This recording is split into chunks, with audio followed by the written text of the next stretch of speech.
Hey everyone, you're listening to Heaving Bosoms, the podcast where two best friends recap romance novels, swoon, giggle, and treat the characters like they're real people.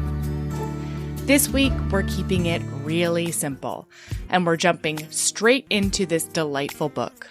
So without further ado, here's Taking On The Billionaire by Robin Covington.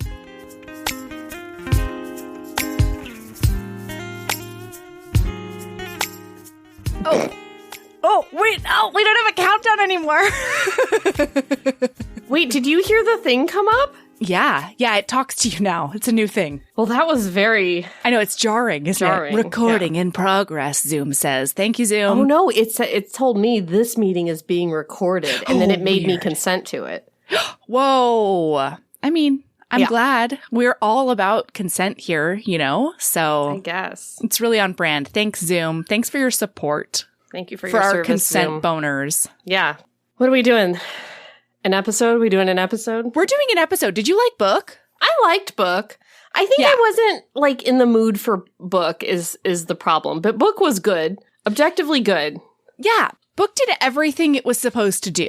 Book checked all boxes. Yeah. I just don't think I was in the mood for Book, which, guys, sometimes that's the problem of the show is that we have the schedule and we have to read books even when we're maybe in the mood for something else. And that was me this week. Sure. But it was a good book. I liked the book. It was a good book. I liked it a lot. And I don't know. It's not very often that we get to read category romance. Mm-hmm. So it was kind of nice to be like, oh, it's snippy and snappy, and it's all the tropes. Snappy. It's going to tell you out loud, and it's just doing the things it says it's going to do. And it's going to do them well and hot. Yes, very hot. Yeah. This had a surprising number of sex scenes. Right? What are there, for like 4 or 5? pages? Yeah.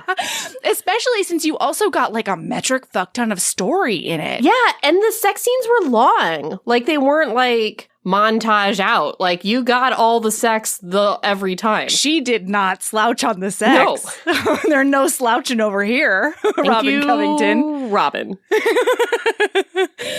Yeah, okay. So we've got... Wait, no! I have to banter with you in your face. Tell me everything about banter. What's happening? I found out something like 10 minutes before we started recording, and it has rocked your world. My world. Oh, shit. I was joking, but I'm excited. I don't know what to do, because we have said several times we have told listeners something several times on this show, and then you have unilaterally gone against it. I know. Oh, no. Are you talking about the not HEA? No. What is that? What nothing. did you do there? Nothing. Not a single thing. Tell me what you're talking about. No, that's all right. I didn't do anything like that. No, I'm talking about you went and got a TikTok under my nose. I just went to the Instagram to see what was going on our Instagram, because it's like me, you, and Nat post independently of each other. We have full trust. Post whatever you want on the Instagrams and the Twitters and whatever.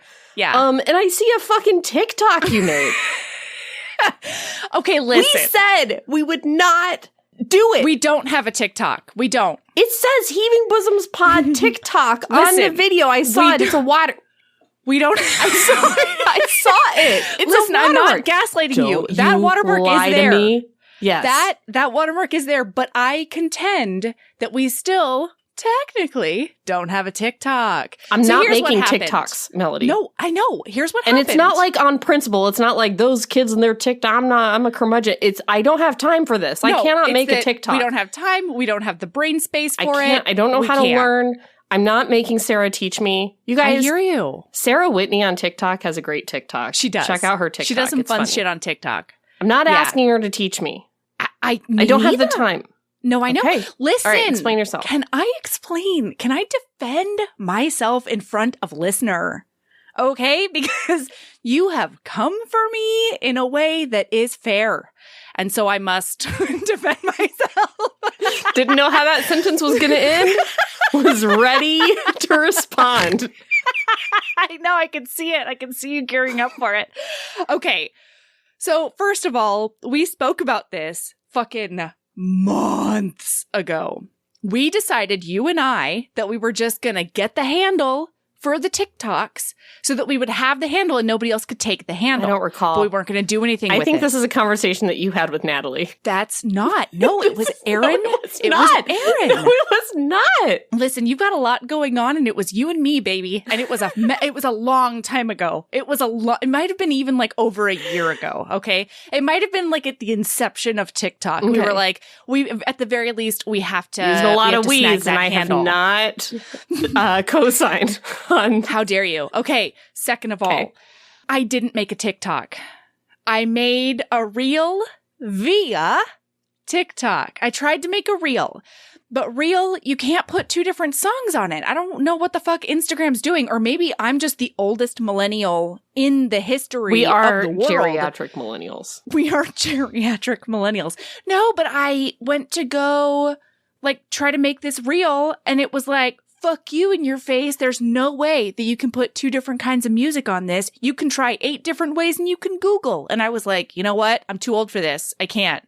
If it's not straightforward, then I can't do it. And so I went over to TikTok because I know you can do it over there. Okay. And so if you notice, if you look at our TikTok, there are no videos on there. I didn't have time. Because I felt the sting of betrayal, and then it was time to record. No, I made that shit private. Okay. I just downloaded the video. We do not have a TikTok listener. Do not be fooled by our Schminstagram. It's not. Yeah, that's right. I can't. No. It's only on Instagrams. Okay. That's all. So that's what's up. We just have a handle on TikTok. Maybe we should never throw all those Mary videos on the TikTok then. Aaron? Okay, I'm sorry. Okay, all right. Okay, I'm backing down. In 6 months, when you throw all those Mary videos on the TikTok, I'm going to be like, what is this? How dare you? It's true. And I will have to roll the tape back on this fucking conversation. I understand. So you know what? I'm glad that we did this in front of our one and only fan. Oh my God. Because listener will come to bat for me. Okay? Thank you, listener won't come to bat for us. Are you kidding? No, listener doesn't come to bat for us for fucking never comes anything. To bat for us. It's fine. All right, let's talk book. Look, we have so many books. Oh, but also, listener, check out that Instagram because I have honestly been making some very fun content. Good reel. It has surprised even me. Okay, so. Nothing surprises us more than when we do something that's funny and good. Yeah. We are the most surprised of everyone. Because we know us. All right. It's true. Okay. It's time for book. It's time for book. What's it time for? Motherfucking book. It's the book. That's often my sleep song, just in case you wanted to know. Good to know. Oftentimes, when I'm like very punchy and I'm trying to like get myself up to bed, I'll be like, it's time for bed. It's time for bed. What's it time for? Motherfucking bed. And then I have to go upstairs. And Michael does a lot of eye rolling. Yeah. Like it's a whole ritual. Yeah. You know? Uh-huh. Yeah. Mm-hmm. Anyway, so we've got Adam and we've got Tess. We always remember the boy name and never the girl name. I know. We're such misogynists. Yeah. Fuck. Our misogyny is showing. Okay. So Adam is a 24-year-old. He's 20, so young. 30? Wait, no. So he was adopted when he was 6, and I think it says it was 24 years ago. So he's 30, right? No, but it also says that he hadn't seen his siblings in 15 years, which would make him 21, which doesn't make any... Listen, I don't know the timeline, but I think he's around 30. Well, we don't know that the last time he saw them was the adoption, though. He could have seen them since the adoption. Yeah, maybe. I don't know. He's between 20 and 30. Here's the thing. The oldest he is 30. Maybe 31, max. Hey, romance. Listen up. Romance. Listen, Robin, if you're listening, this is not on you. This is just the straw that broke the camel's back over here. Okay? Yeah. But romance, you gotta lay off the 25-year-old self-made billionaires. You gotta. They can't build the company from the bottom to $1 billion. They can't all be Zuckerbergs. Well, I mean, I don't even know that Zuckerberg was a Zuckerberg. Like, to $1 billion by like 25? Oh, I don't know. Yeah, probably not. Listen, at the very least, it seems sus. You know, that's how you use that word, right? Sus? Yeah, geriatric suspicious? millennials. I hope that's what that means. Uh-huh. I don't know. Just like all these self-made 25-year-olds, I can't. Yeah. I mean, it is impressive that, and it's due to an app. They did They did it's an app. It's a tech, and it's an app. It's a tech. And it's a Silicon Valley. Yes. And so it's him and Justin Ling. I've already downloaded the second book. I've purchased the second book, and I am obsessed already with the next book. Which is the sister, right? It is the sister, and it's the best friend. It's the best. Do you want to know what it's called? I think I saw, it was like seducing my secret wife or something seducing like that. my secret wife, Melody got to say. I for figured listener. it out. Jesus. Wow. Okay, so anyway, we've got Adam Redhawk, who is a self-made 20-something billionaire of the tech kind. And then we have Tess. She is a private eye, and she is so good at her job. And he hired her to find his siblings because he has 2 younger siblings. And so she's coming in to like do the wrap up of that job because she's already done it, right? It's like a big competence boner over there. And she's like sauntering in with her curve hugging professional dress. Mm-hmm. And she's very like, I'm going to lean on your desk. And he's very like, I can't get too close, but she's so magnetic. And she's got this auburn red hair that's like curly or curled. A lot of Titian waves tumbling. Oh, always. So many. The waves of her hair and the curls of her hair. And then the tumbling curves of her all body. the time, all down her back, tits. shoulders. She's got that ass. She's got huge boobs. She's very curvy. She's very booby. Honestly, the cover of this book is so good. Spot fucking on. It's And a lot of times when you have like a mass market cover like this, they are not on. This was a fantastic cover. Such a good cover. Perfect. Yeah. Because she's like a little bit thick. Just like a little bit. Like she's very curvy. Yeah. And like she's age curvy. appropriate. Like it was a great cover. Perfect. It really was. Yeah. And it's like such a hot pose. Mm-hmm. It shows like his slightly domineering attitude, even though like that doesn't I have a lot to say about that. Happen. I have a lot to say about the domineering attitude. Okay. All right. So she's a private eye. He hired her to find his siblings because he was adopted at the age of 6. Separated from his family due to what the book calls an illegal adoption, which it is an illegal adoption. It's in violation of the Indian Child Welfare Act. Yeah. And the way that they say that this happened is his parents at one point were in what I'm guessing is financial trouble. Yeah, they were just impoverished. Really At one point, they needed to call social services for help. Mm-hmm. And the result of that was that the kids were taken from the home and then adopted by 3 separate white families. Yeah. Which is absolutely in violation of the Indian Child Welfare. Yeah, it's a tragic crime. No, and what Tess says is that the way it's presented is that the parents just needed some support. And so they reached out to get some support from an organization that should have supported them. And then an overzealous white social worker decided instead that they were going to remove the children from the home and adopt them out. And Tess said that she particularly was floored because police looked the other way, judges looked the other way. Like people had to sign off on this. Yeah. And it seemed like a really, really, really awful white supremacist, like not conspiracy, but it was an organized effort by multiple agencies. Yeah. Because the thing is, like, the reason that we have the Indian Child Welfare Act, which was my whole job for a while, a couple years. Yeah, a few years. The reason that we have this in this country is the history of Native children being taken from their families and adopted into white families or put in boarding schools or forced assimilation. Like there's this horrible, long-standing history, particularly with Native American children. Because this isn't a protection that's extended to other cultures, other ethnicities. This is specifically for, quote unquote, Indian children in the U.S. And it's because the U.S. and Canada committed a very, very purposeful cultural genocide. They took away forced assimilation. Yes, they took away Native children from their families and their structures and all of that, and they sent them to boarding schools. They sent them to other families. They refused. They made them cut their hair. They refused to let them speak their language anymore. They basically sometimes literally beat their traditions out of them. Right. So now we have this law, and now how it's supposed to work, this is how foster care is always supposed to work, is the children go to a foster home, and then whenever the parents and then you have services for the parents so that they can, figure out how to, get better, whatever the thing is, and then the kids go back to the parents. That's what's supposed to happen. And being impoverished is not a factor. Like, kids can't get taken from their parents just because the family is poor. So really, the kids should have never left. Of course, the kids should have never left this family.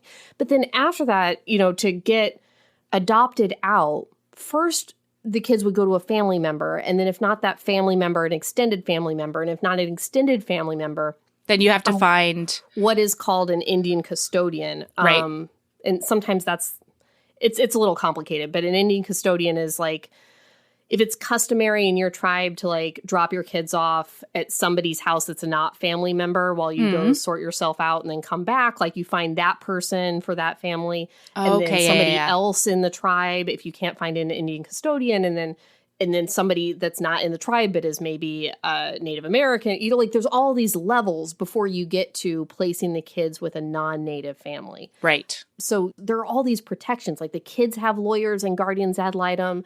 The parents each have a lawyer. Like there's so many levels of like, this doesn't happen. And I'm not saying there isn't racism in that system. Like, of course there is. Of course there are white social workers that either subliminally or purposefully think this kid would be better with this rich white family than with their poor Native family, which is like statistically, of course, kids always do better with their poor biological parents than they do with rich strangers, of course. Yeah. I'm not saying that there's not that racism in the system. Of course there is. But there are so many protections so that this doesn't happen. Like, I can't think of, in my experience, any time where, and then even if it did, the kids being separated is a whole other can of worms. Yeah. Like, they would not, the number of people that would have to, like, not do their jobs for this to happen would be, catastrophic. Yeah, it really seemed like they were from an area that, like, white supremacist cabal kind of thing. Yeah. Like, really, it was awful. And I feel like it was pretty much presented that way. Mm-hmm. And maybe 24 years ago, it was a different landscape with the Indian Child Welfare Act. Maybe it was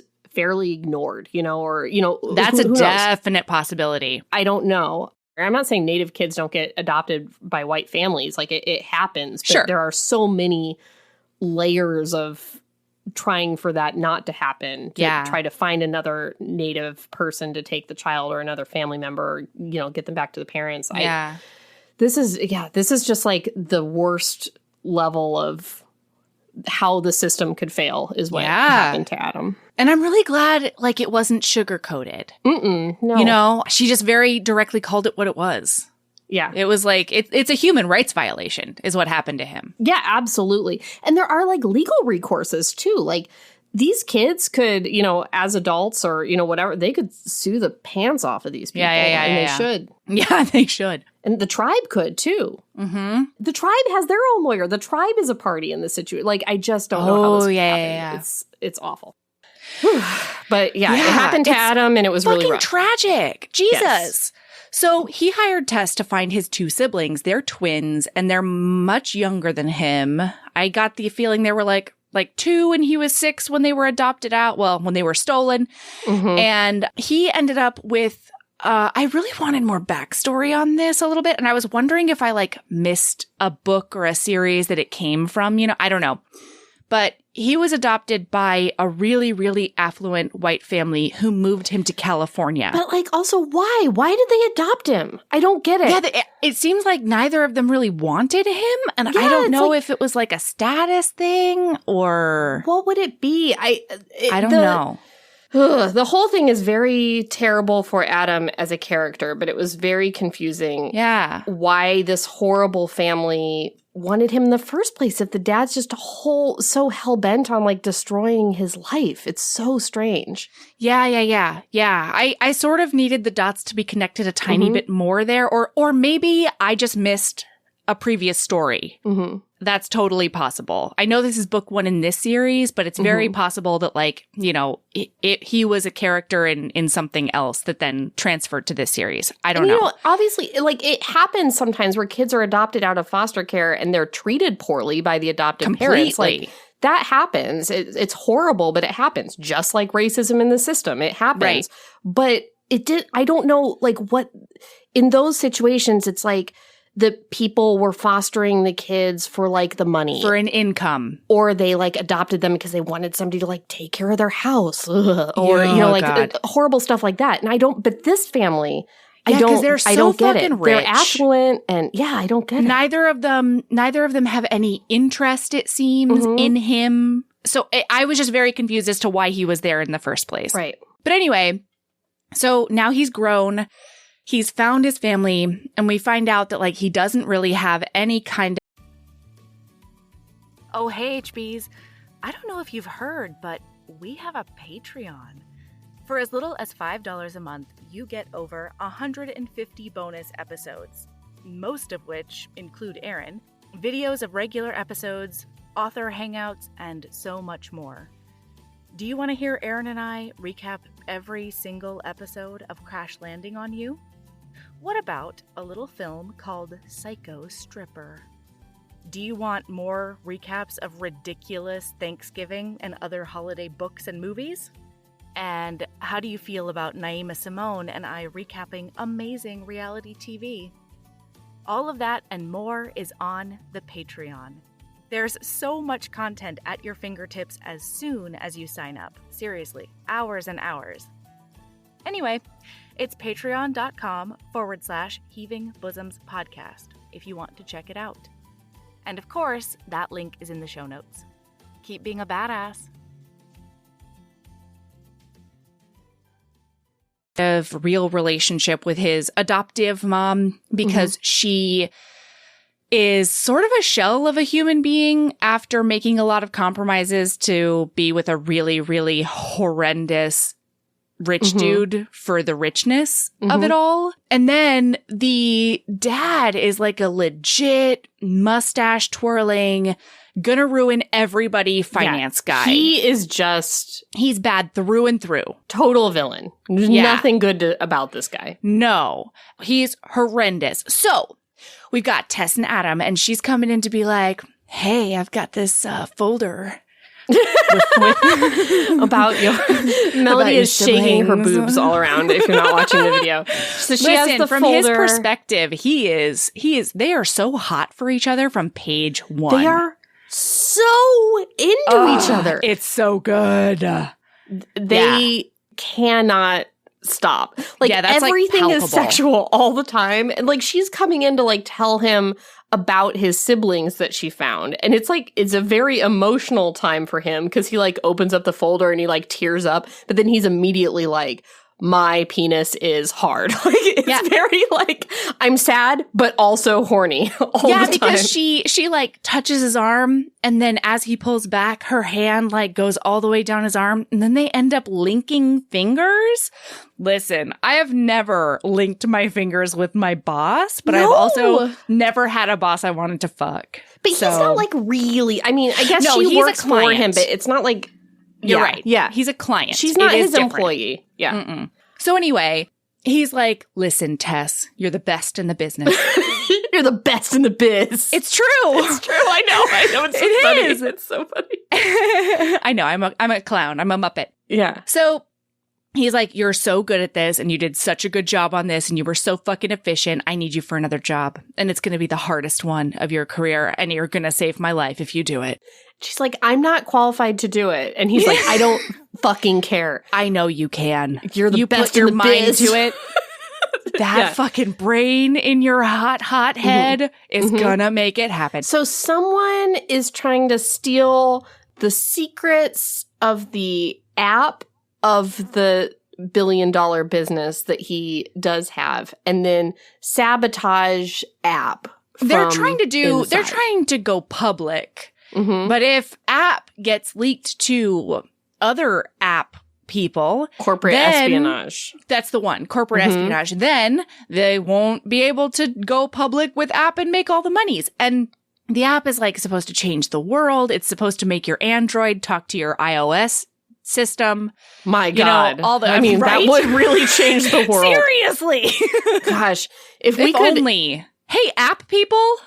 Hey, do you make an app? Can Is you? there app? Is Red Hawk work app available on this? Yeah. I mean, if we could just get the group chat with Nat to be blue instead of green, I swear to God, that would solve so many problems for me. And have it not turn up with like Melody liked 18 sentence text. That would be great. That would be wonderful. Listen, app makers, this is a great idea. Make Red app, Hawk please. Ling Thank you. did it, and I think you can too. Yeah. Is all I'm saying. There you go. Listen, we have decided to be scientists in 2022. We're going to be not scientists. tech geniuses Not in tech 2022. geniuses. Maybe we'll be tech geniuses in 2023. Listen, I'm not making any promises because I don't have the bandwidth right now. I'm going to be a scientist. All we can do is be scientists. That's all we have time for right now. Oh, man. Okay. So she's like, all right, I'll do it. So she needs to find the mole and she needs to find whoever the fuck is paying them to try to get their corporate espionage secrets. Right. So, but then we go to her head. Okay. So also Tess, very into Adam as well. Oh my God. Also finds him to be a very sexy man. They are so horny all the time constantly. It's amazing. It's perfect. But in her head, she's thinking, yes, now I finally have the special leverage I need to bring down the company from the inside so that I can get my revenge, which I kind of also didn't. I had a hard time with this. Understand. Yeah, it went a lot of squirrely directions that I couldn't really follow, but it did set up a fairly believable emotional conflict if you were following both of their logics. Right. It was just tougher with the logics. Yeah. You know? But I could see somebody being like, you know what, the best way to do, I need to snuggle up to Adam so that even though I know that he has an absolutely horrible relationship with his dad and his dad is always trying to fuck him over, I need to get close to Adam in order to get close to Franklin. And I'm like, no. Franklin's the dad. Yeah. So her whole thing to get high. So for 10 years, she has been hell-bent on getting vengeance on Franklin, who is Adam's adoptive father, because Franklin somehow, kind of unexplained, ruined her father's business. Yeah. Such that he ended up becoming an alcoholic and eventually dying via depression, alcoholism, and mental health issues. Terrible. So and in pursuit of this goal of ruining Franklin, she changed her name. She became a private investigator. She hung around. So her original idea was that she was going to ruin Adam to ruin Franklin, which is kind of odd because Franklin has his own corporation. Why not be a private I didn't see it that way. I didn't see it that way. I didn't think she was trying to ruin Adam to ruin Franklin. Like she was never trying to lay waste to Adam and his I didn't think so either until the end when Franklin says that. And she's like, yeah, it's true. No, he says she was trying to she was manipulating you to get closer to me. Okay. And in her defense, she does say, before I knew that Adam was such a good guy, I thought this was a good idea to get close to the son, to get close to the father. And then I think she figured out, oh, they're not besties. Right. Adam is nothing like him. But she was then so hot for him that she was like, you know what I'm going to do? I'm just going to use this as a way to rationalize in my brain. Maybe that's it. To have more proximity to Adam. Because when he hires her for the for the espionage job, she's like, yes, perfect. What's going to happen is I'm going to find the mole, and then the mole, whoever that is, will have the hacking skills I need to hack into Adam's company. No, to hack Franklin. To hack Franklin's company. Yeah. Why didn't she just work for Franklin's company? Not hot enough. Or why didn't she just hire a hacker? Or hire a hacker. Listen, I don't know. But it just means that she is so close to Adam's penis, and really that's where you and I want her. She's close to his penis, and she has a secret that if it exposed could ruin everything, always. Ruin everything. Yeah. All right. Okay. Okay. So they start working together, and they're in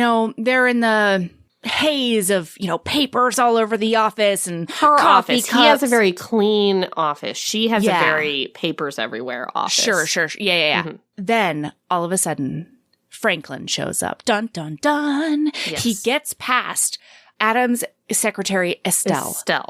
Estelle, yeah. Like, kind of roughly. Yeah. Like, he's very rude and pushes past her. And so Tess finds it super hot because he's like, hey, don't you say a fucking word before you apologize to Estelle. You know who also found that hot? Me, Aaron. Yes. Yeah. Me, Melody. Very hot. Yes. I was like, oh, you treat your administrative staff well? I lost my lamp that made me beautiful. Don't look at me. I'm hideous. Oh my God. Oh my gosh. That was close. Oh no. I'm holding the plug in with my foot so that they don't see what I look. No. One moment. Oh my God, I'm obsessed with you. I'm back. You're just too perfect, Aaron. When the light turned out, I was like a bridge troll. You were nothing like that. So anyway, he's like, you need to apologize to this person that you don't even think is human because she's not a CEO. And Tess is very like, oh, that's a sexy hot. And then Franklin comes in and he's like, actually, I'm just here to figure out why you've sent a PI to like look into me and stuff. Mustache No, he twirl. does not say a PI. He says, why is a redhead with huge tits Oh God, yeah, that's asking around about me? Yeah. Which is not great. I wiped that misogyny from my brain and I shouldn't have because it's an important pivotal plot point. Yeah. Yeah. He says, so, I'm here to find out why you have a redhead with big tits asking questions about me. Ugh, what a gross man. Oh, and then he looks at her and he says they weren't wrong about the tits. Yeah. Because she does indeed have big tits. Listen, they're knockers, right? They'll knock you the fuck out, Franklin, so look out.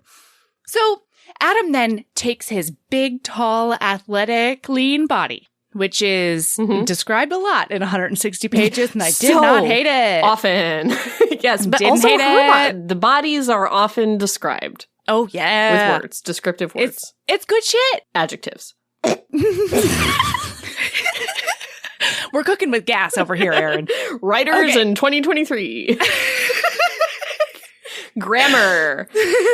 All right, here we go. Okay, so he steps in front of her and he's like, Tess, it's okay. I just need you to leave this room right now because I don't want you anywhere near him. And she like goes to argue with him and he says, please, baby, just do this for me. Oh, shit. Listen, have you ever accidentally called someone baby? Never. No. I've never accidentally used a term of endearment for a person who I was not romantically involved with. Listen, I have definitely accidentally, I only call my kids honey or sweetie. Mm-hmm. And I've definitely been in a haze and doing three things at once. And I'll be like, oh, okay, sweetie. Or oh, okay, honey. Mm-hmm. And then Michael's like, what? And I'm like, Michael. Because we don't sweetie and honey each other. That's not a thing that we do. That's a thing I do with my children. Right. So I've done that. Listen, I have never accidentally called a coworker babe. And I, for many years, worked in an all-male office. So I can't. You did. It kind of blows my mind that this happened, but he's just he's so horny for her. It's all he thinks about. Yes. And listen, it was a Freudian slip and I liked it. So she then looks at him and there's fire in her eyes. And she's like, oh, I'll listen to you. Goodbye. I can do that. I can let you handle this situation with your fucked up adoptive dad. Mm-hmm. And so he's like, Franklin, get the fuck out. I don't want to talk to you. I have nothing to say to you. Haven't for years. Get out. And he goes, don't worry. I already got what I came here for. Which was what? And then he leaves. I think it was to see if she had tits as big as he thought. Somebody said there's a redhead with big tits asking about you. And he was like, I've got to see these tits. I've got to know for sure if they're big. I need to measure them. Uh-huh. So I think what happened is at this point, he clocked who Tess was, or at least like something started going in his noodle, being like, she seems more familiar than I really think she should, or something. So anyway, he fucks off, and then they keep on doing the corporate espionage stuff. Adam like takes a mug and throws it into the wall. It like throws it into the drywall. He's mad that his adoptive father was there. Oof. Which is really awkward because it is described no less than 4 times in this book that he has 3 walls of glass as his office. And so the only wall he has left, or wait, they may be in Justin's office for this, because he said he apologizes to someone for breaking their mug. They might be in Justin's office. Erin has a question about office. I would like to answer it if I can. Billionaire. Yeah. Imagine if you will. I will. Imagine, if you will, $100,000. So much dollars, right? Wait, what? Then imagine $1 million. So much dollars. Then imagine $100 million. Oh my God. It's getting tough. Yes. I'm having a hard $1 billion time imagining it. Can't imagine it. It's outside. It's gone. It's gone. Yeah. It's gone. I don't know how much $1 billion is. It blows my mind. Yeah. Can't fix wall problem. Nah. Like, I don't understand. He's like, which wall problem? The drywall or the 3? The 3 glass walls situation. He's they really talked me into this office with 3 glass walls and I can't fucking hear. And I want to fuck Tess all the time. I do. This is on the first page, friends. He's like, all I want to do is fuck this lady and I can't do it for reasons, but also because the walls are glass. And I just wish I had an office with not glass walls.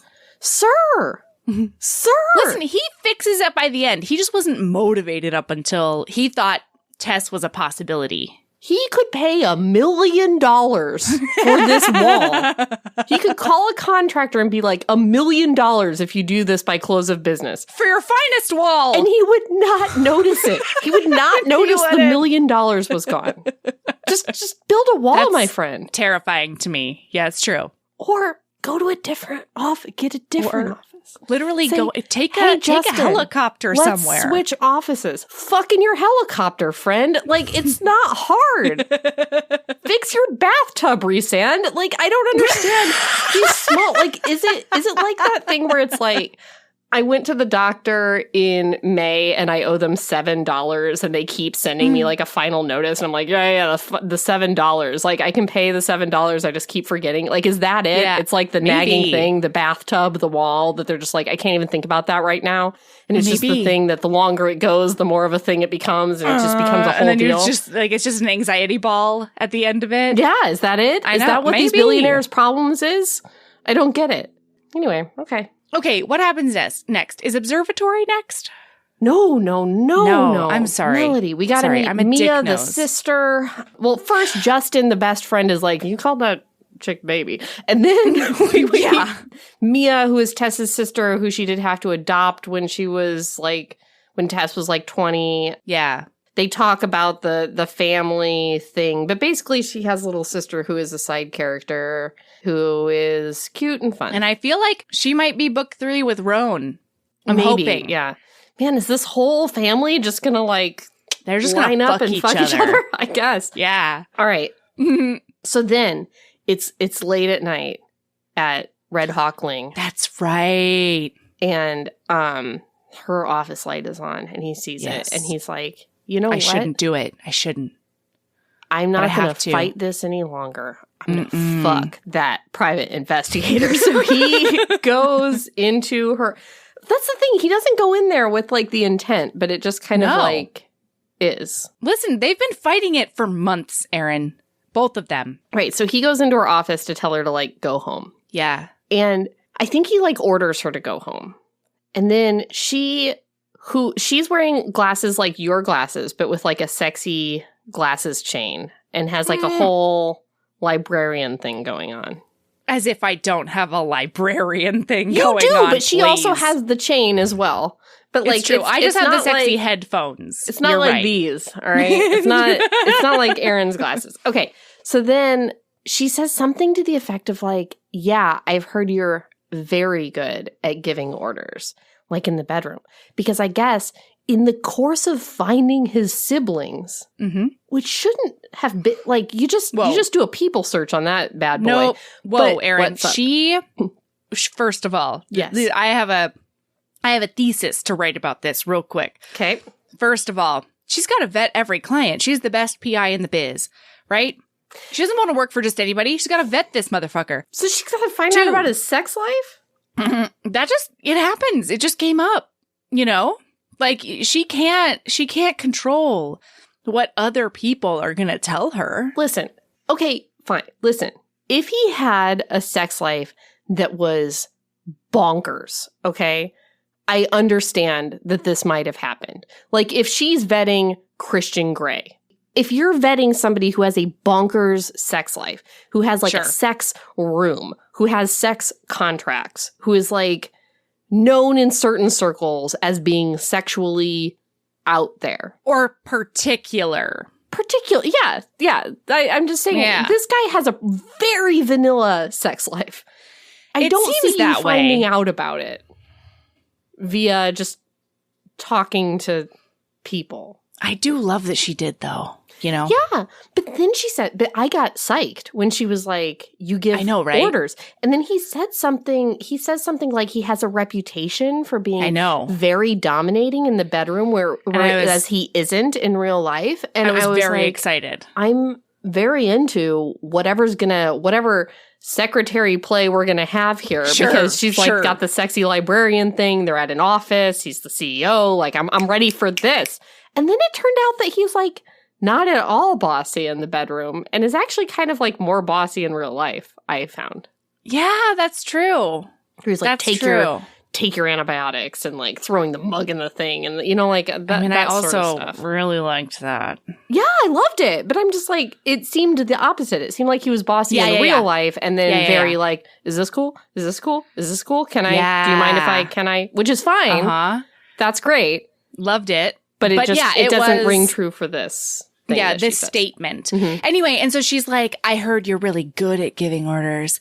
And then both of them freeze. And she's like, oh my God, Adam, I don't know where that came from. I'm so sorry. Like, that was really inappropriate. And he came over and he was like, no, I'm glad you know that. And then, oh boy. It's kind of on. It's on. It's like a little bit on. It's like slightly on. They're like planning for it to be on right now. They have a conversation about it being on TM. You know what I like about when it gets on in this scene?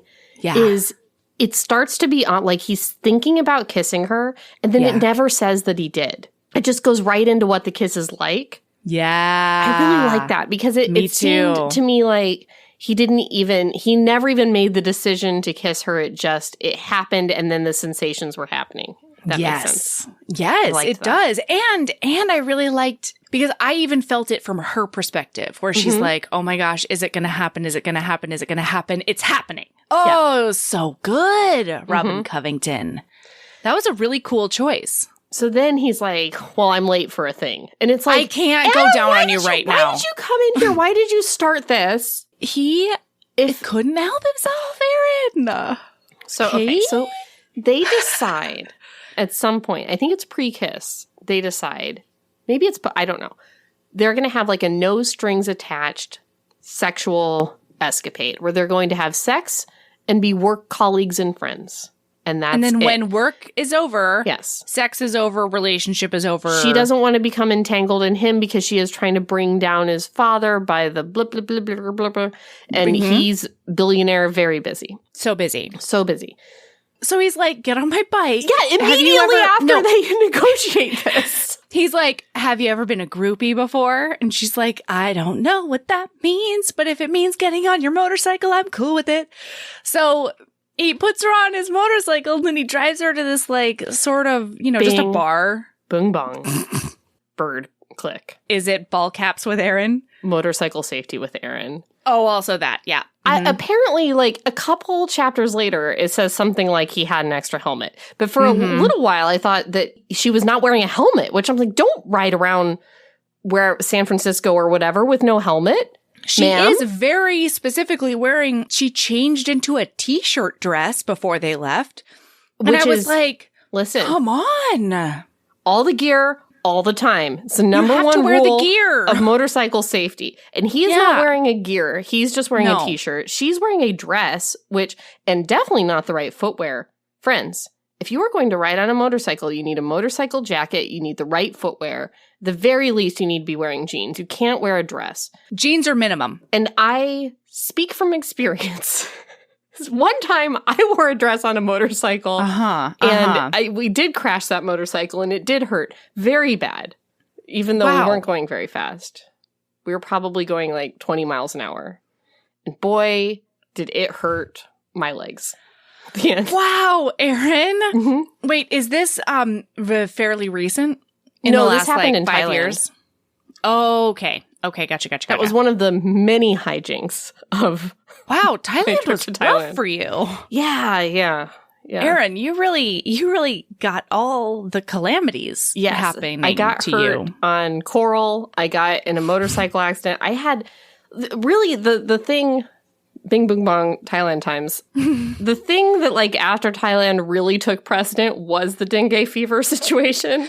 Yeah. But unbeknownst to many, I also had road rash all up my right leg, like all the way to the thigh. What are you doing? What's that?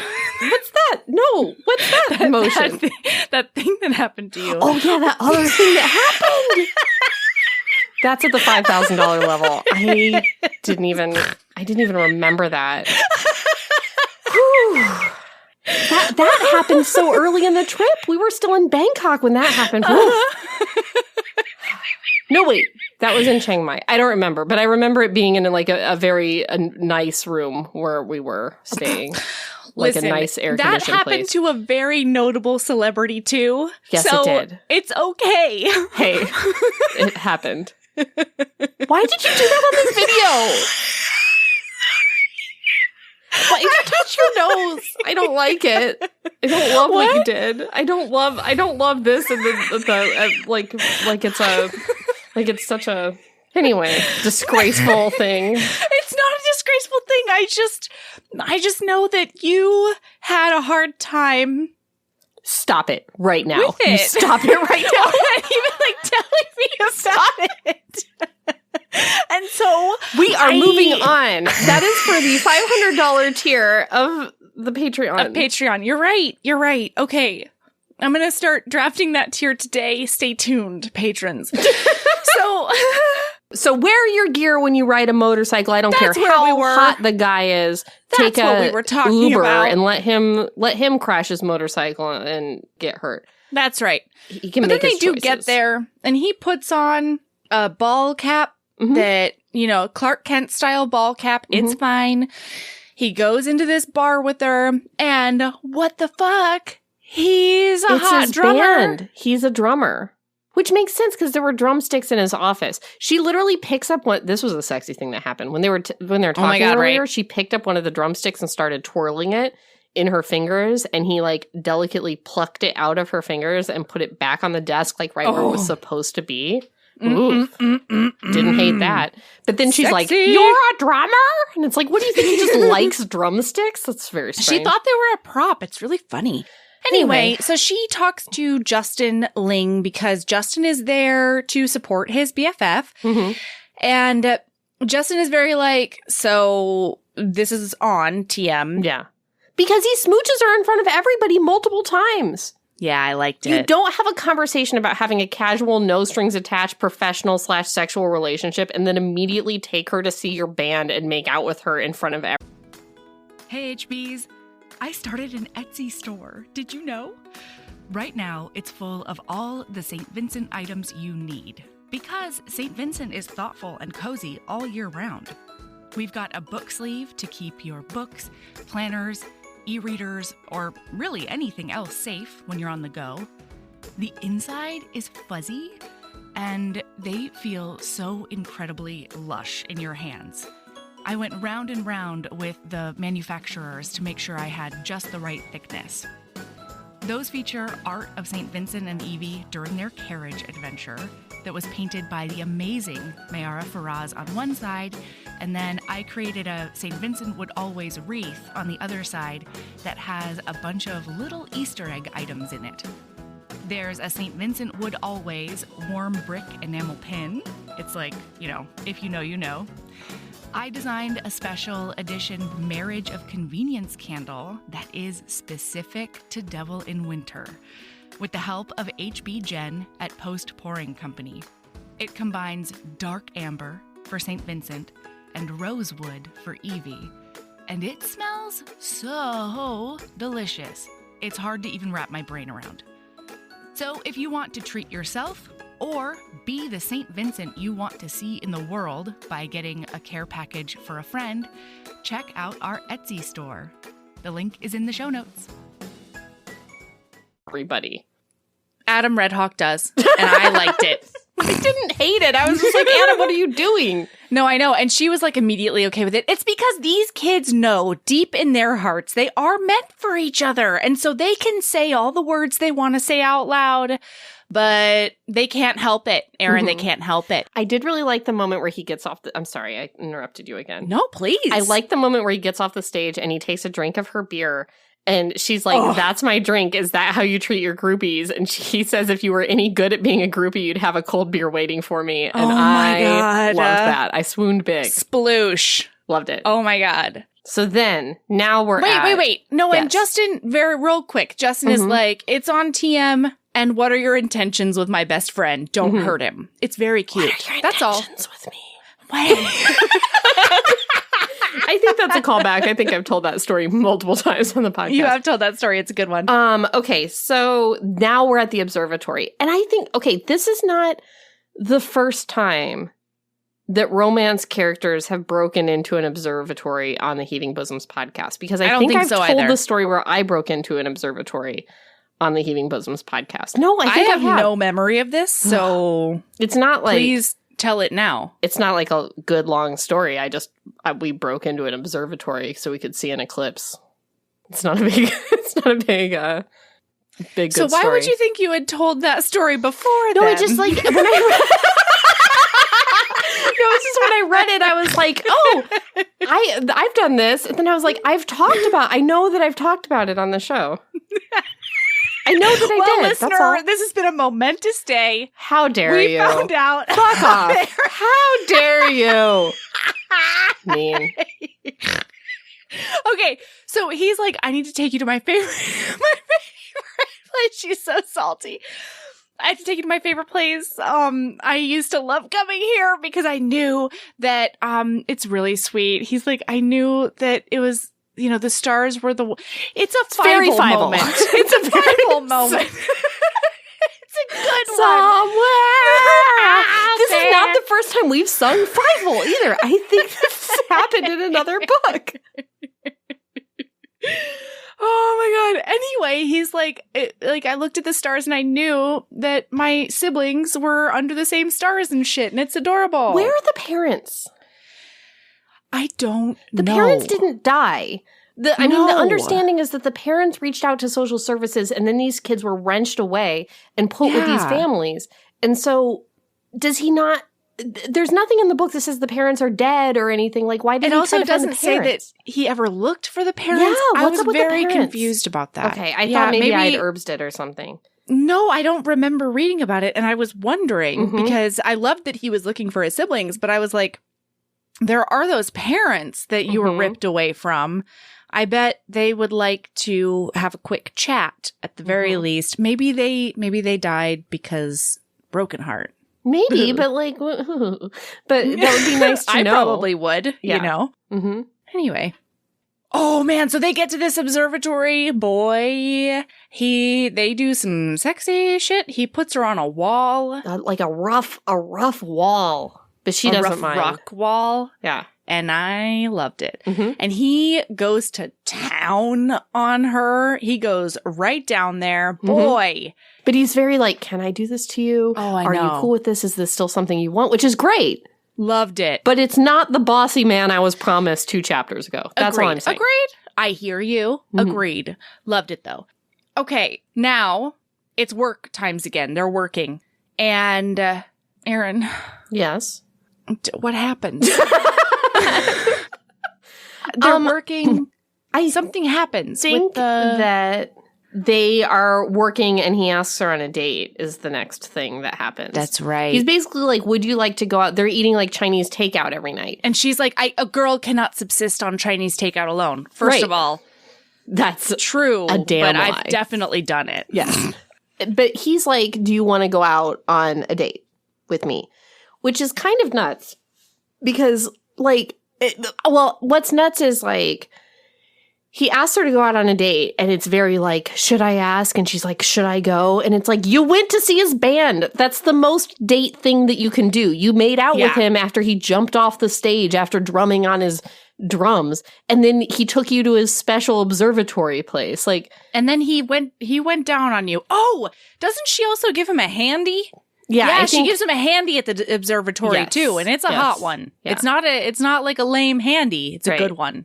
Yes. Thank you, Robin Covington. Yeah, and so she's like, "Oh, I don't think we can do that. Like that's against the rules. That's against, everything that's going to keep my heart safe." Basically, is her inner monologue. Well, they talk about their families. Like he talks about how he felt like the whole thing with his family was his fault because he'd seen an owl the night before, which is a bad omen, but he didn't tell anybody. Yeah. And then she tells him about her family and how her dad had mental health issues and she had to adopt her daughter, I guess, but her sister became her daughter through adoption. And they kind of open up to each other. Yeah, there's this moment when he's like, I've shown you mine, you show me yours. And then he's like, no, you don't have to. Yeah, he knows in, his soul that asking her to do this is not fair because of the agreement they've made, but he still does it. And then he tries to walk it back. And when he does that, she's like, tells him about, not the specifics, but she tells him that her dad basically died of a broken heart and mental health issues and self-medicating with alcohol. And he's like, wow, he starts to see where sort of her guard comes from, where her cynicism comes from, and where her self-assurance comes from, because she's been on her own for so long. She knows she can handle whatever's going to be tossed at her. And then he's into it. Fuck in my office. And so now they're going to fuck in the glass office, but I guess it's after hours. So they do it on that couch. Boy, do they. Do you have anything to say about this sexual encounter? There's a condom. Here's how, this is the one where he's doing a Highlander finger bang. Yes. Playing over like a bagpipe. And she's like, I'm gonna come. It's gonna happen. And then he's like, he stops. He edges her almost to death in this scene. And then he's like, well, I just like, I wanted to, but it's like, okay, but like, just do it again. Like, just, you did it the first time. You can do it again. It's infinite. It's infinite. Just let her. This is where I saw the domineering side. No, it was not domineering. It wasn't. Yes, controlling someone's orgasm is a domination move. But that's not how that wasn't his deal. It doesn't have to present that way. It still is. Because what he says is, I want you to be all around me when you come, Tess, which like, sure, but like she can do it twice. Like, no, it's not a control thing. He doesn't say it that way. It's not. No, but the fact that he edges her multiple times, it happens like 4 or 5 times. And then she's like, what the fuck at the end of it? And he's like, no, it's mine. I want you to come around my cock. Yeah, but like, that's a dominance thing. And it was hot. I wanted it to be, I don't know. I wanted it to be more. In the moment, I'm usually pretty fucking pissed about it. But it is hot and there's no way to get around it. Okay, all right. Here's the thing. I found him to be a little bit meek in the bedroom. And it's like, if he's going to be the dominant guy who's like got an edging kink, fine, great. But if he's going to be like meek, but he won't let her come, that's a no. Like, you got to go all the way. Like, you've got to be like a really nice, like, kind, meek beta all the way in the bedroom and do lots of orgasms. Or you've got to be the you can't have it both ways. That's what I think. I don't know. I feel like it presents in a lot of different ways and people can be in different moods. I know that everybody's a lot of people are switches, Erin. Is a unique flower. I get it. But a lot of people are switches. But I do understand that in fiction, you do want to see an archetype. Yes. I get that. Okay. Yes. But he's So anyway, a unique now flower. he asked her on this date. They do that sex in that office. And then she ghosts him for like 2 days. Yes. And so finally he's like, fuck this. I'm going to go over to her house, which he finds out where she lives through stalker means, you know, misappropriating company. Just his casual sex colleague just tracks her down at her house just to see what her deal is. Yeah. And she is sick. She's so sick. So now there's a sick bed scene. It's a sick bed scene. I loved it. So she is sick and he is a bossy caretaker. And this speaks to my soul.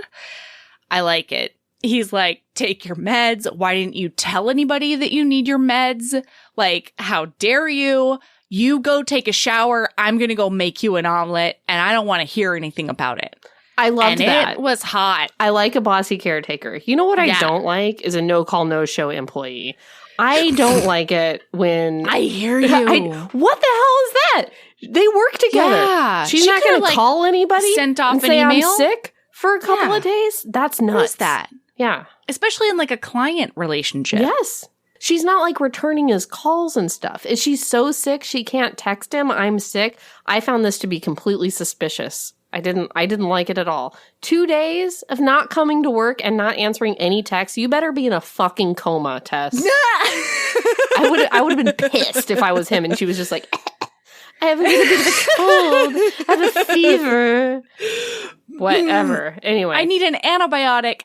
So he does send a courier to go pick up her antibiotics. And this is something that everybody needs to remember. So he does the whole... He's taking care of her. He makes her a good ass omelet, also very sexy. He puts her back to bed and then he like stays in that chair overnight, wakes her up in the middle of the night to give her more meds. It is a whole thing. So her sister comes the next morning and she's like, what the fuck is Adam Red Hawk doing? Hottie, like asleep in the chair over there. Boy, abs. He's right there. What's happening? She's like, when did you start fucking this guy? And she's like, I'm not. I was sick. He came over. He helped me. And she's like, and you're fucking this guy. So like, what's the deal there? Tell me everything. I love sisters. Yeah, I loved it. So he fucks off after being like, I'm going to caress your cheek and like do a tiny nuzzle and maybe call you baby. I don't know if I'm fanficking that. Maybe. And then he leaves and there's more like sister stuff. And the sister's like, hey man, you're coming into real danger territory. Okay. Does he know that you've got a vendetta against the person who raised him? And she's like, no, he doesn't. Okay. And it's like, no big deal. Cause I don't even care about him. Like at what point is she just like, hey, Adam, you know the adoptive father that you hate and would love it if his life were ruined? I can do that for you. I also, you know my sad dad who did die? It was his fault, and I've been working tirelessly for the past decade to ruin your father. Let's Adam team would have been up. so on board. He would have been, and she knows that. Like, she would have known that from day 2 of her job looking for the siblings. Yeah, and the way that it's explained in the text is that she feels like she's too in over her head with the misrepresentation / lie by omission. So she's like, even though I know he would probably be on board with this, I don't know that he would forgive me not cluing him in before we did see each other's genitals. I mean, honestly, I kind of get it now, but I don't get it a year ago or whatever when he hired her. Like, I would. Yeah, no, I know. As soon as I figured out that he was going to be on board, I'd be like, hey, bro, guess what? Like, right? Yeah. Or like when he's actively asking her about her family. Like, that's a great time. Tess? I know. Anyway, so he calls her and he's like, I need a favor. I'm having my brother and sister over for dinner and I need you to come. And when they do this, it's weird that she's there. I'm just going to say it. Listen, it's a tiny bit weird, but here's the thing. He realizes in that scene that he didn't call her because he was like super nervous. He called her because he needed her. And he called her because he knows in his heart, right in this moment, that he wants the siblings to be in his future and he wants Tess to be part of that future. And it is a sexy, hot romance. It is. It is. Yeah. But it doesn't go well with the siblings. The sister particularly is very prickly and gets up and leaves, and then the brother kind of follows. And, this family redemption arc is not going to be resolved in this book, unfortunately. No, but book 2. Mm-hmm. Serena's going to get with sexy, hot, effusive, charming Justin. And I'm... It's like, how many adjectives is it going to take for you to remember his name?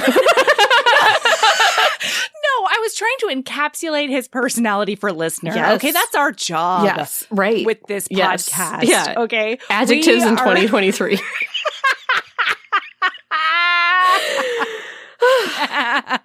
Anyway. Okay. So basically he figures out that he needed her.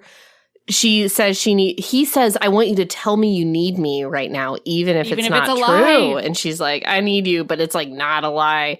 It's so true. Anyway, so then they, I think, do sex again. Then they're going to do sex out on his patio. Oh, yeah, patio under sex. The stars. They ask each other if they're scared, which is a lot. And then they do. It's so good. They're being so fucking vulnerable. But they don't have condoms. But she's on the pill, so don't worry. But she is also on those antibiotics, so do worry. Listen. So she hops on that D, and then as he is inside of her, he's like, hey, I gotta go get a condom. Why does this feel so good? Why is this just wait a minute. even more amazing than it has been before? Yep. Well, and then she looks at him, and this is my bing boom bong sex education with Melody. Hello. It's been a while. It has been a while. It's been years. Bing boom bong bird click. Mm-hmm. Sex education with Melody. Mm-hmm. It is good because so she hops on that D. They get close to him climaxing. Mm-hmm. And then that is when she says, I got tested, like nothing came up on my blood tests a month ago. I'm on the pill and I haven't been with anybody since those blood tests. Oh, and I'm not sleeping with anyone else.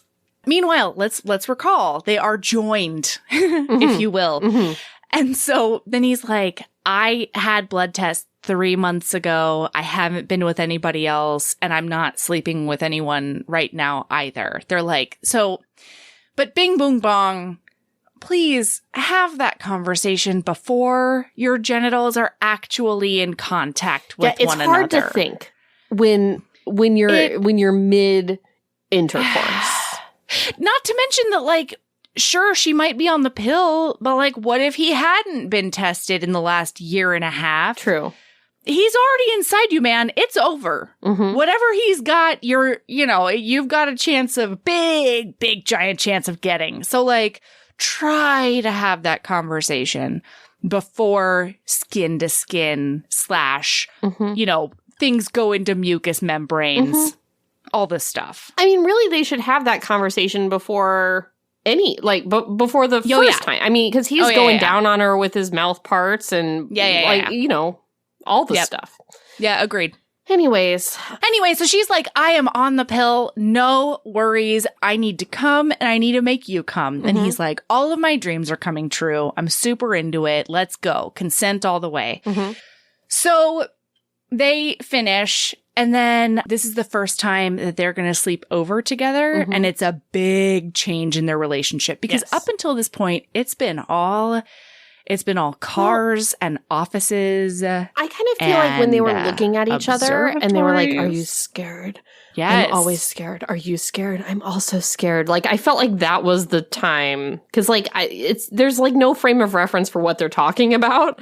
So I feel like that was when their relationship changed. Because they're clearly talking about commitment. Yeah, even though he tries to pass it off as like, so many people rely on me right. and I can't fuck up, like I can't fail and all that mm-hmm. kind of stuff. Because, I mean, that's understandable. He's got a lot of responsibilities and somebody is currently trying to sabotage him. Yeah. All right, now she figures out who the saboteur is. No, I think the next scene is she's pregnant. Isn't it? I think it's the same scene. Oh, okay. Okay. She figures out who the saboteur is and then she gets like woozy. She does a wooze and nausea. Yes. And she does throw up. Mm-hmm. And then she's like, Mia's coming over anyway, so I'm just going to text her to pick up a pregnancy test on the way. Mm-hmm. And it's really cute. I really liked this tiny detail because Mia, she can hear her feet on the hardwood floor. and she can tell she's running through the house. And she immediately goes into like big sister / mom mode. And she's like, I've told you 100,000 times, don't run in the house. And Mia gets to clap back and be like, I'm sorry. Anytime you text me asking me to bring a pregnancy test to you, I'm going to run. Yeah. Like, get over yourself. Yes. So now they're going to a $5,000 plate dinner for a children's hospital gala. And she's really excited and really scared. She's pulling a Jesse Spano because she can tell him who the saboteur is, but she does also need to tell him about the peanut in her uterus. Yes. So she's being weird. Rough. He's being extra sweet because it's clearly not casual anymore because he invited her to fancy dinner as his date. And that night, he like wants to tell her that he wants to lock it down. Yeah. So every time where he's like being extra sweet and romancy, she's being like, I don't know. She's being like, where do I put my hands? Yeah. So he takes her off into the redwoods, you guys. Yes, they go into the redwoods, which are very close to the children's hospital gala. Like right there. Redwoods Hospital Gala. Like right there. They didn't have it at the children's hospital. They went to the redwoods for the gala. Here's the thing. Bing, boom, bong, redwoods with Aaron. If you're looking for a place to have a secret romance rendezvous, redwoods are not the forest you want to go to. No, they're very far apart. They're very far apart. You're not going to get a lot of brush cover with a redwood. If you're going to have some up against a tree sex, you want to pick a not redwood because you want more foliage to be able to hide in. That's it. It's true. That's the end. They're very far apart, those redwoods. But hopefully it's dark, and so they've gone out into the darkness. Listen, it's like half in one, 6 a dozen in the other. Nope. 6 in one, half a dozen in the other. I don't even know that's what it is. How that relates to this. What are you trying to say? That's an idiom. English language in 2023. We're going to do it. We're going to do it.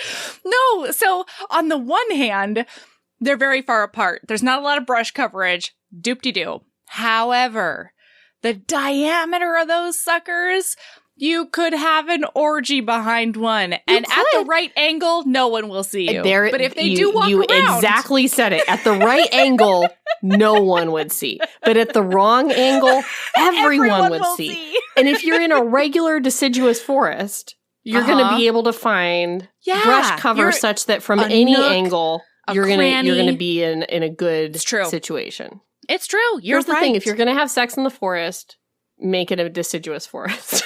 Yes, absolutely. And if you are in the redwoods, just do a thorough risk analysis. Right, is all we're saying. Right.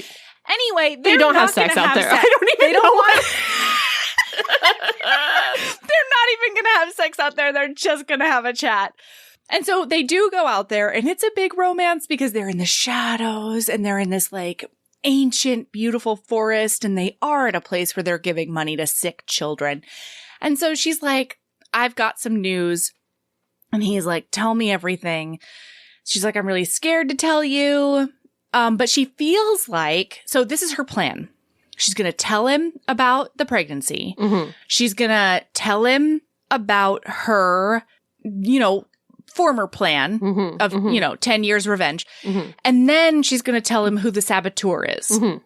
And so she's like, if I execute this, I can couch it in between, we could have a family together and look at how great I am at my job. I saved your whole company. Mm-hmm. And then the middle part, it'll be fine. Yeah.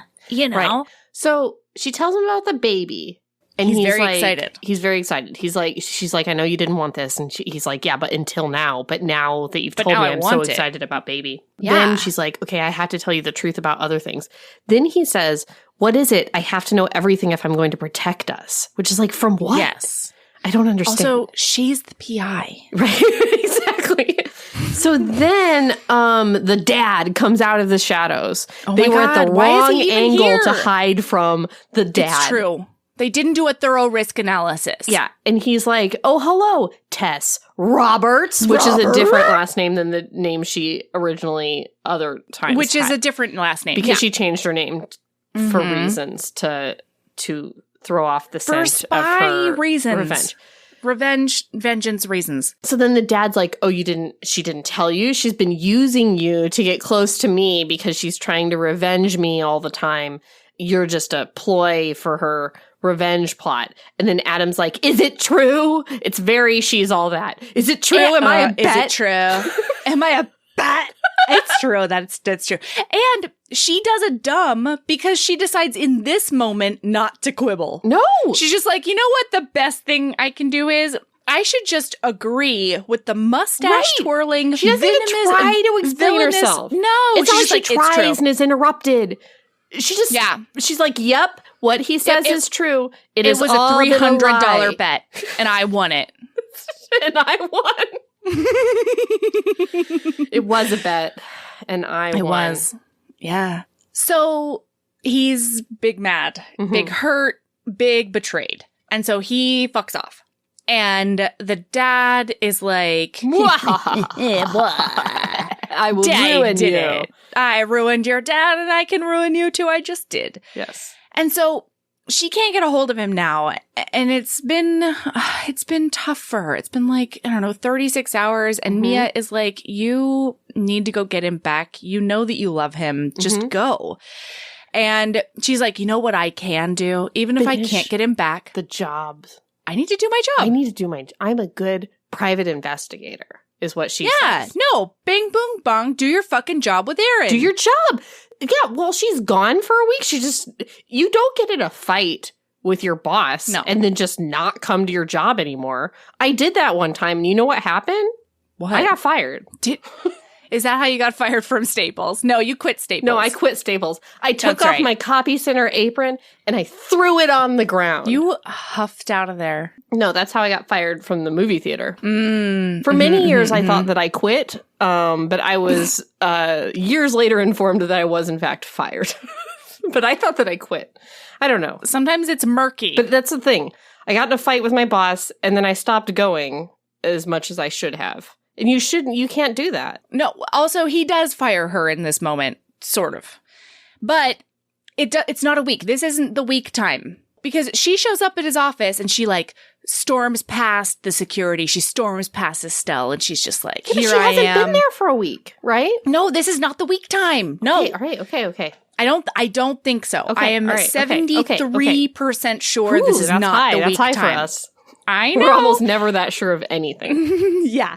So she goes in there and he's like, I fired you. We have nothing to talk about. And she's like, well, I found out who the saboteur is and I found out who's paying him. And I, at the very least, need to tell you that. And then she's like, in a perfect world, you'll forgive me and we will raise this baby together and I will make you happy for the rest of your life. But like in a not perfect world, I can be happy with saving your company and giving you the tools you need to get out of this toxic relationship with your dad. And so she tells him the dude who is the mole. And then she's like, also, it's Franklin. We knew it was Franklin the whole time. And then it's so sad because she expected Adam to be upset, like angry. But instead, he just looks defeated and devastated. Yes. And he's just like, why? I don't understand why this man who brought me into his life voluntarily wants to ruin me at every turn. I don't understand. And it's also terrible because he feels like he has no support now. You know, he can't, like, she goes over and touches him, like his arm or his shoulder. And he doesn't want to, but like he leans into it and she's very like, oh, that gives me a tiny bit of hope. This is a beautiful, heart-wrenching scene. Yes. And so she's like, listen, I've given you all I can. I need you to know that I still love you. I'm gonna have this baby and you can let me know what level of involvement you want to have in it. But I want you back. I want to be a family. I want to make both of our dreams come true. Let me know if that's something you're into. And then she leaves without him like having the time to like end it with her. So then it's a week later. Okay. And she's like, I've done a couple of little jobs and she's like giving us a download on what her sad week has been like. And then she and Mia get invited to a big press conference. I swore there was a gap in time where she was not coming to work before she stormed in and told him who the saboteur was. No, I think you're just a little bit traumatized from that sick situation. Maybe. The 2 days. All right. Okay. All right. Okay. I think that might be it. So they get an email, which they print out, inviting them to some kind of thing in a room with a podium. Oh, because also, I'm sorry, in that scene with Adam, she also gives him a USB drive that's like, here is every single thing I have ever collected on your dad. It's like 25 years of history of fuckery. Mm-hmm. It will get him investigated by the SEC in 0.5 seconds. Mm-hmm. Like, this is for you now. Mm-hmm. I'm walking away from my vengeance because I love you. Like, I want you instead. Right. And so then she fucks off. Yeah, that's very important. Yes. And Adam has this whole conversation with Justin because Justin was eavesdropping because Justin's the best. Mm-hmm. And that's not the first conversation of theirs that Justin has eavesdropped. I know. I love it. It's nice. I love it. So, because Adam's like, God, I'm just heartbroken. And like, she doesn't even love me. I'm like, I can't even forgive her and I can't be with her. And Justin's very like, hey, friendo, you're being a dumbass. I heard the whole conversation and you've got some rage goggles on. It's not how it happened. Here's how I interpreted it. And it was very much her telling you she would give up everything else to make a family with you and be with you forever. So like maybe noodle on that for a little while. So they do. And then they invite her to this press conference. Right. And then he gets up and he's like, I'm so excited to announce a collaboration between my company and Franklin's company. The companies will merge. Huh? And then, No. It's just a joint venture. They're just both putting money toward a foundation. Yeah, sorry. Do a joint Schmurfer research boy. And it's going to be called Tess's dad's research company. Yes. And to do research and to help people. And to be inventors. To invent, and because her dad was an inventor. And so it's going to be the inventor times research Tess's dad company funded by my dad and also me. And pictures of them when they were a happy family before he got fucked over by Franklin. Right. So then he gets done with his announcement and he goes up to her and he takes her hand and he's like, let's walk, which is hot. Oh. I love it. Like, walk with me. I love that. It's like such a fucking power move, I love it. Man. It's such a West Wing sexy hot. It is. So here's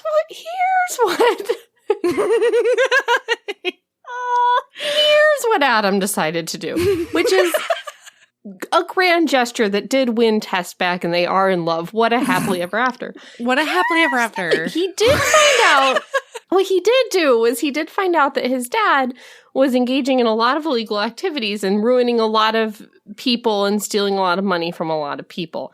And instead of going to the appropriate authorities, also Tess should have done this, instead of turning him in so that he could make restitution to the other people that he's stolen from. And the other companies and the other, whatever other bullshit. Things are illegal for a reason. So other people were hurt by his actions. Yeah, instead he just decides to extort charity out of him. Instead he blackmails his father to make this one thing right. To make one science inventor thing named after her dad. And then becomes complicit in all the like, imagine finding out that somebody was constantly violating federal laws and then being like, you know what I want to do? Tie more of my strings to that person's strings and really cement the relationship and then sit on this information and then just hope that no one ever finds out about it. Like, Adam, like, you could go to jail, Adam. Like, don't. Yeah, that's an illegal. It is an illegal. It's an accomplice. It is. Situation. Don't you think she would have been just as grand gestured if he would have just taken his dad down by like sending that flash drive to the FBI or whatever? So, not to mention that he doesn't need his dad's fucking money. All he could have taken his dad down. There's just a lot of agencies who would be interested. Sorry. All of them, really. Like, only the ATF I can think of that, like, wouldn't necessarily be interested. Yeah, who knows, right? Like, that's only because of the evidence I saw in this 160-page novel. No, but he doesn't need a match from what's his nutter to, like, have monies. A match. Like, because they were like, we're each matching a $10 million donation for foundation. He could have taken down his dad and then been like, also, Tess's dad foundation funded by Adam and other billionaires who Adam friends with. 100%. Yeah, he's his own billionaire. Yeah. I know. The way this book makes it out to be is like Adam is completely self-made billionaire. It's just a coincidence that adopted father is also billionaire. As if he didn't have like a capital from his adopted father to start his own $1 billion company. Like, it's just a complete coincidence that dad is billionaire and so is Adam. There was no step up from adoptive father, billionaire dad. Yeah. So, yeah. He could have done this all on his... He doesn't need dad. Yeah. I don't know. I know. Adam, you're going to jail, my friend. Adam, I don't like it. I don't like it. And I'm that sad about needs that. A father. You didn't do anything wrong except for this thing. You did, yeah, except for this thing. When you did do something this, wrong. It was a wrong. Yes. Yeah, no, I still loved it though, because then she was like, in this beautiful conversation, she's like, I did this for you. I did this for our baby. I did this to right the wrong with your family. But also like, hey, quick question. Why didn't you just like send this to all the authorities, you know? And she says that she realized the day before she gave him the flash drive that vengeance was the only thing she had to like tether herself other than her responsibility for her sister.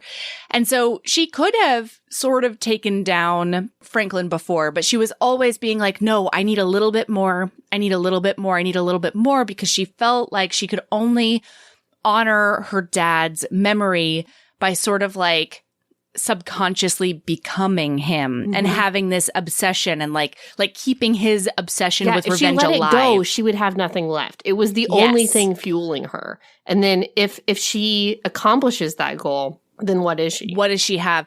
And now the answer is Adam and baby and family. Family. There is an epilogue, but I assumed that baby would be out of her by then, so I did not read it. No, she's still preggers. Oh. It's a gender reveal, but they don't start a wildfire. So that's nice. Okay. Yeah, but it's still a gender reveal. Ugh. Yeah, I didn't love that. Yeah. Not my personal style. Lots of people's style, though, but they did it with a cake and not with explosive devices. So, you know, I can't fault them too much. I don't know. Just celebrating the birth sex of your baby is just not a very... It's weird. I don't like it. I don't love it. No, I don't like it. I don't like it for a lot of reasons. One, you know, gender is fluid. Gender's a spectrum. Also, gender doesn't necessarily match sex. And so just calling it a gender reveal is stupid and wrong. And you're really celebrating all of the gross societal expectations that come along with having a penis or a vagina, not even considering that they might have something in between a penis or vagina. Like, it's just a lot, everybody. I don't like it. You articulated it. That's correct.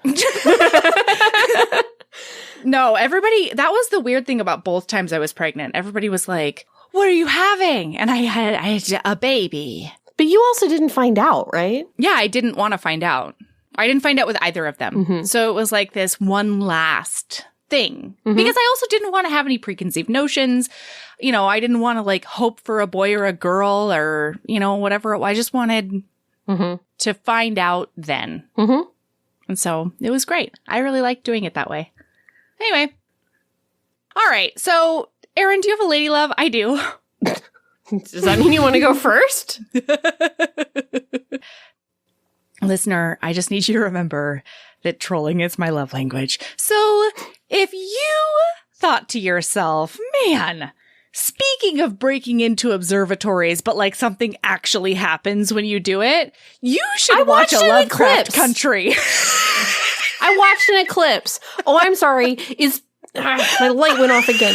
Is planets moving to block the light of the moon not enough for you? I thought it was a moon that blocks the sun. No, it's like the Earth blocks the sun, which blots out the moon. Listen, hi. I'm not going to explain eclipses to you. It's not 2021 yet. I'm not held to being a scientist in this. It is 2021. It's not 2022 yet. I'm not held to this is even more fun than I thought it was going to be. No, listen, hi.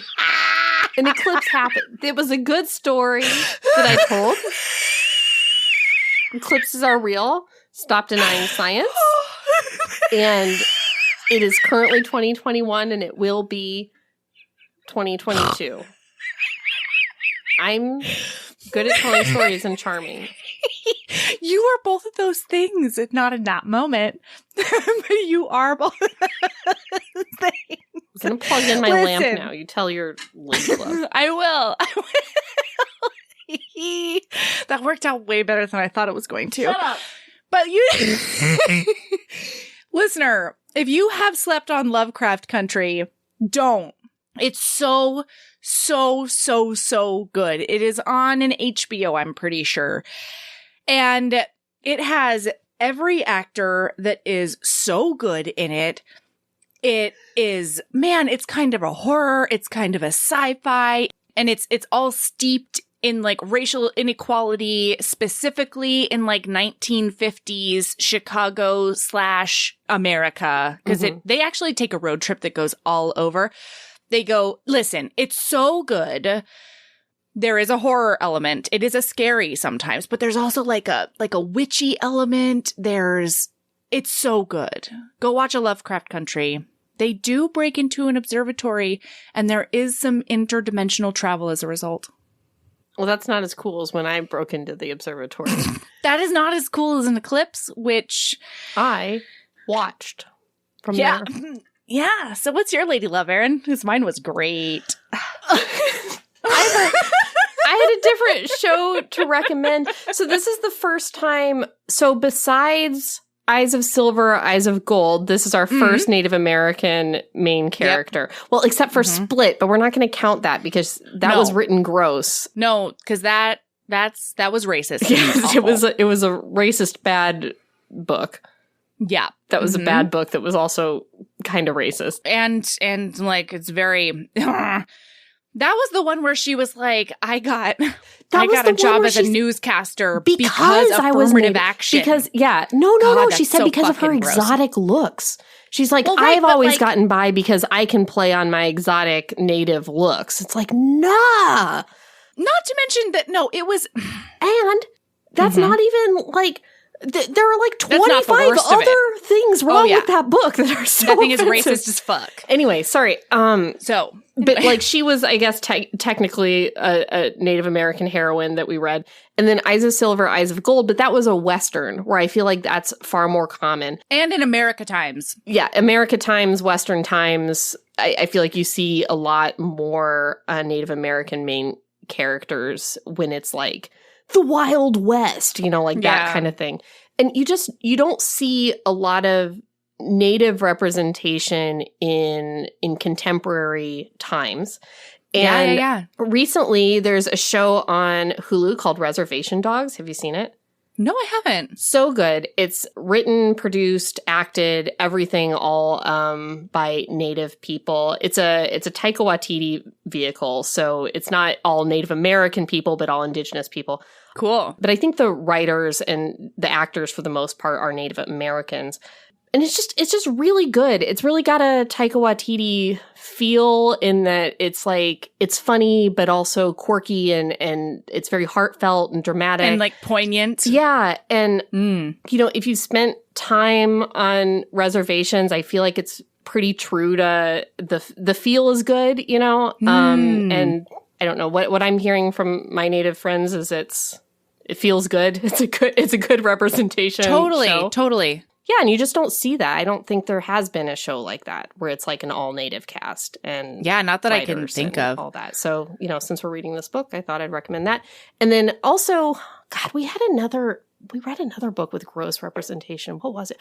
Oh, the one in Alaska, the Thanksgiving book. God. And My Lady Love that week was Coffee and Quack. Yeah. which is a Native Alaskan podcast about contemporary Native life in Alaska. So I'm just going to plug that again because it's still going and it's still fantastic. And it's still really good. Quack is spelled Quac if you're Googling it up. Awesome. All right. So you can find us everywhere. Go follow us. Listen, I'm doing reels and Follow our I am a TikTok. comedian. We have Stop one. it. We Go don't. find the TikTok. The TikTok is Erin. mostly where we're doing most of our stuff these days. She says, putting on her reading glasses. Yeah. Here we go. Let's take our canes over to the TikTok. We're doing our TikToks. So, no, listen, I do a reel lately, and they are fire. Reels are pretty probably. good. Mm-hmm. Then we're on, so the Instagrams is at Heaving Bosoms. Twitter's is at Heaving_Bosoms. You're going to find the videos on the Instagram. You're going to find the lava hot takes and discourse on the Twitters. Hot takes. Mm-hmm. The Facebook page, not that great, but it'd be great if you give us a follow. You're basically just going to see the Instagram there and like, I'm sorry. Yeah, but totally. The Facebook group, the Heaving Bosoms Geriatric Friendship Cult, is where you're going to find friends. And reading recommendations. Community. Yeah, you're going to be able to talk about the episodes, that kind of thing. What else do we have? Listen, the website has so many things. That is where you can get links to our Patreon, which is a happening place. Good. I'm very excited about it. Hey, also, Erin, you want to know what just happened for us in the recording times? It's probably hopefully going to be more when this episode releases, but we just hit 900 reviews. Oh, and you had that goal of getting 1,000 by the end of this year. And it is, what month is it? September. It is within our reach. It's possible. It's possible. And I feel like the listener could make our dreams come true, Friend, I know. Listen, hi, listener. I know you have so much going times. on. But if you could just do it 100 more times, that would just really make our day. Yes. On Apple Our one Podcasts. listener out there. Listener, you've been hard at work. Mm-hmm. You've been getting every single friend with an iPhone. You've been commandeering their phone, and you've been writing a bunch of reviews for us. And that is what we need you to keep doing. Please. Keep doing it. Thank you. Thank you. We love you for it. We love you. We see your effort, and we salute it. Yes. So, keep being a badass. Love yourself as much as you love watching the moon get a shadow on it from when the Earth goes it's when the moon past goes the over sun. the sun. I'm certain of it. And then it's the Earth's shadow onto the moon. It's both things. The Earth is moving, the moon is moving, everything's moving. I think there's actually two kinds of eclipses. Yeah, lunar and solar. There's a lunar eclipse and this a was solar a lunar eclipse. If it, I'm not gonna break into an observatory during the middle of the day. Are you kidding me? Whew, that's risky. You'd have to wait for the eclipse and then break in, when in the dead of night of the eclipse. Wow. This was a lunar boy. Okay. All right. I hear you. Anyway, love yourself as much as you love that. And I did, because it was riveting and an exciting story. It was. It was. Mm-hmm. Love yourself that much, listener. It's so much.